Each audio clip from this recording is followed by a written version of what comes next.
अस्सलाम वालेकुम नाज़रीन, आप देख रहे हैं एनएन उर्दू न्यूज़। और आज जो पाकिस्तान में एक बड़ी पेशरफ्त हुई है, पाकिस्तान में रावलपिंडी शहर के जो कमिश्नर हैं उन्होंने एक बहुत बड़ा जो है वो धमाका खेज किस्म की एक प्रेस कॉन्फ्रेंस की है, जिसके बाद यकीनी तौर पर जो है वो पाकिस्तान में सियासी हालात में अचानक से जो है वो तब्दीली आने वाली है। अब उनकी प्रेस कॉन्फ्रेंस यकीनन जो नून लीग के सपोर्टर्स हैं वो उसे झूठ कहेंगे, और पीटीआई के जो सपोर्टर्स हैं वो उसे अपने बयानिए की जो है वो तकवीत समझेंगे। यहाँ पे इस वीडियो में हम आपको मुख्तसर सा ये बताएंगे कि किसी को इस चीज़ के अगर कोई वाकई ये जानना चाहता है कि उनकी प्रेस कॉन्फ्रेंस में जो है वो कितने हक़ाइक़ हैं, किस हद तक उन्होंने सच बोला है या किस हद तक झूठ बोला है, तो 2 से 3 ऐसे पॉइंट हैं, अगर वो देखा जाए तो वो बिल्कुल सच और झूठ जो है वो सामने आ जाएगा। और दूसरा, थोड़ा सा उनका बैकग्राउंड बताएंगे, क्योंकि हम देख रहे हैं सोशल मीडिया पे ये खबरें चल रही हैं कि वो रिटायर्ड होने वाले हैं, और रिटायरमेंट से 1 माह पहले उन्होंने प्रेस कॉन्फ्रेंस की है। उनके ऊपर करप्शन के इल्ज़ाम भी हैं, तो करप्शन से बचने के लिए शायद उन्होंने ऐसा कुछ किया है। तो एक थोड़ा सा आपको ये बताएंगे कि उन्होंने प्रेस कॉन्फ्रेंस की क्यों है, प्रेस कॉन्फ्रेंस में क्या कहा है, और उसके बाद आपको ये बताएंगे ये 2 पॉइंट उनके बैकग्राउंड के बारे में, और किस हद तक जो है वो उनकी प्रेस कॉन्फ्रेंस जो है वो हक़ाइक़ पर मबनी है। जो मेन उन्होंने बातें की, उन्होंने ये कहा है कि 50-50 हज़ार की लीड से जो उम्मीदवार जीत रहे थे हमने उन्हें हराया है, और उन्होंने खुद जिम्मेदारी खुद भी कबूल की है। और इसके अलावा उन्होंने ये कहा है कि चीफ़ जस्टिस पाकिस्तान और चीफ़ इलेक्शन कमिश्नर जो हैं वो ज़िम्मेदार हैं। इवन कि उन्होंने ये भी कहा है कि मुझे ये लगा है कि हमने मेरे बाप दादा ने पाकिस्तान के लिए कुर्बानियाँ दी थी, और मैंने ऐसा करके जो है वो पाकिस्तान की पीठ में छुरा घोंपा है। यहाँ तक उन्होंने कहा है कि मुझे जो है मैंने इस जो मेरे ऊपर ये जो धांधली का बोझ था वो इतना ज़्यादा था कि मैंने आज सुबह फजर की नमाज के बाद ख़ुदकुशी करने की कोशिश भी की है, लेकिन उसके बाद मैंने ये देखा है कि मैंने ये फ़ैसला किया है कि मैं ख़ुदकुशी करने के बजाय सच आवाम के सामने क्यों ना रखूँ। ये यकीनन आम जो इल्ज़ामात हैं, ये कोई इतनी मामूली नवैयत के इल्ज़ामात नहीं है जिन्हें झूठा कह के तो आप कहें कि हम जो है वो बरी ज़िम्मा हो गए हैं। इससे पहले हम देखते हैं कि कुछ इंतज़ामी अफसरान KPK में ये हुआ था कि एक नौजवान जो इंतज़ामी अफसर थे उन्होंने खुदकुशी की थी। तो इससे एक पहलू तो ये सामने आता है कि इंतज़ामिया के ऊपर किस हद तक जो है वो हुकूमती प्रेशर होता है, और अरबाब इख्तियार का प्रेशर होता है कि वो इस तरह की जो है वो इंतहाई इकदाम पर मजबूर हो जाते हैं। दूसरा, उनकी इस प्रेस कॉन्फ्रेंस के बाद बड़ा क्लियरली उन्होंने कहा है कि मैंने धांधली की है, और सबसे बड़ी जो बात उन्होंने की है, उन्होंने ये कहा है कि हमारे लोग इस वक्त भी जो है वो बैठ के तो मोहरें और जाली ठप्पे लगा रहे हैं जो दूसरी जमातें उन्हें जितवाने के लिए। 50-50 हज़ार की लीड का उन्होंने जिक्र किया है। यही बात हमने इलेक्शन से दूसरे दिन ये इस चीज़ का हमने बड़ा क्लियर कहा था कि पिंडी में जो है वो PTI जीत रही है, क्योंकि हमने पिंडी में काम किया हुआ था, सर्वेज किए हुए थे, लोगों से बातचीत की हुई थी। पिंडी की हद तक जो है वो PTI जीत रही थी। हमने उस वक्त कहा था, आज सबसे बड़े इंतज़ामी अफसर ने उस बात की तायद की है, PTI की तायद की है। अब सवाल ये पैदा होता है कि उन्होंने ये प्रेस कॉन्फ्रेंस क्यों की है। पहले उनके बैकग्राउंड पे बात करते हैं। अगर उनके बैकग्राउंड पे बात करें तो उन्होंने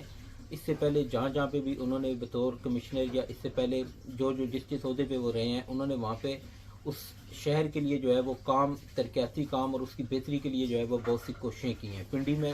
अगर आप उनका ये टेन्योर देखें तो वो ओली फैमिली अस्पताल की जो है वो तज़ीन व आराइश पे बड़ी दिलचस्पी से वो काम ले रहे थे।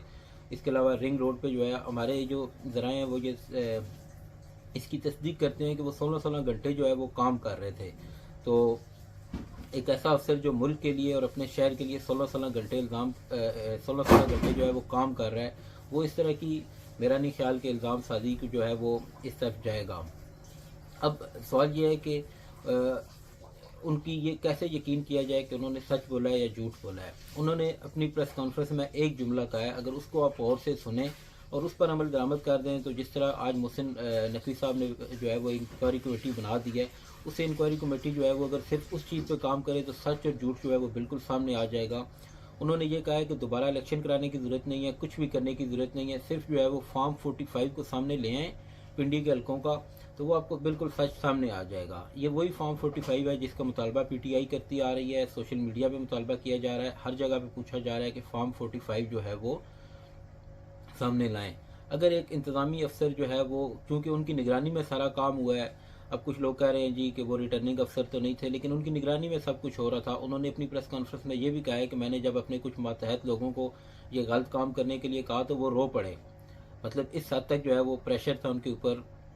और चीफ इलेक्शन कमिश्नर के ऊपर उन्होंने इल्ज़ाम लगाया कि उनकी और चीफ जस्टिस की निगरानी में ये सब कुछ हो रहा था। तो उन्होंने एक सिंपल बात ये की है कि आप जो है वो फॉर्म 45 के मुताबिक ना आपको दोबारा इलेक्शन कराने की ज़रूरत है, ना आप कुछ और करें, सिर्फ फॉर्म 45 के मुताबिक जो है वो रिज़ल्ट सामने ले आएँ तो सच जो है वो सामने आ जाएगा। अब एक सिंपल सी चीज़ है, इसको इतना मुतनाज़ क्यों बनाया जा रहा है? अगर आपने एक जो है वो सबसे बड़े सूबे का वज़ीर जो है वो वज़ीर इत्तलात, वो उन्हें कह रहा है जी कि इनका ज़हनी तवाज़ुन ठीक नहीं है, उसके बाद अब उन्हें गिरफ़्तार कर लिया गया है। ठीक है, आप तहकीकात करें, लेकिन आप एक सिंपल जो एक चीज़ को आसान बनाने के बजाय उसे मुतनाज़ा बनाने की कोशिशें क्यों की जा रही हैं? सरकारी मशीनरी जो है वो एक आसान तरीके से जिस मसले का हल निकल सकता है उसको पेचीदा क्यों बनाया जा रहा है? फॉर्म 45 को सामने क्यों नहीं लाया जा रहा? आप फॉर्म 45 सामने ले आएँ और आप उन्हें बता दें कि ये आपका मुतालबा था, कमिश्नर साहब को दिखाएं और पीटीआई को भी बताएं कि ये आपका फॉर्म 45 का मुतालबा था, हम ये सामने ले आए हैं और इसके मुताबिक जो है वो आप हार रहे हैं। फिर कम से कम पीटीआई के पास कोई ऐसी बेस नहीं होगी जिस बेस बुनियाद पे वो मुतालबा कर सकें कि धांधली हुई है। और ये पहले कमिश्नर हैं, हो सकता है मुस्तकबिल में मज़ीद ऐसे कुछ इंतज़ामी अफसरान भी सामने आके कुछ इस तरह की बातचीत करें तो उन्हें भी जो है वो भी खामोश हो जाएंगे जब आप फॉर्म 45 के मुताबिक जो है वो नताइज सामने ले आएंगे। तो फॉर्म 45 क्यों छुपाया जा रहा है? अब जो दूसरी बात है कि करप्शन के इल्ज़ाम उनके ऊपर लगाए जा रहे हैं, तो ये एक जो है वो समझ में आने वाली बात नहीं है कि अगर उन्होंने करप्शन के इल्ज़ाम से बचना होगा तो वो तो एक जीतने वाली पार्टी को सपोर्ट करेंगे। जीतने वाली पार्टी से मुराद जो पावर में आ रही है और उसके साथ चलेंगे अगर उन्होंने इल्ज़ाम से बचना है।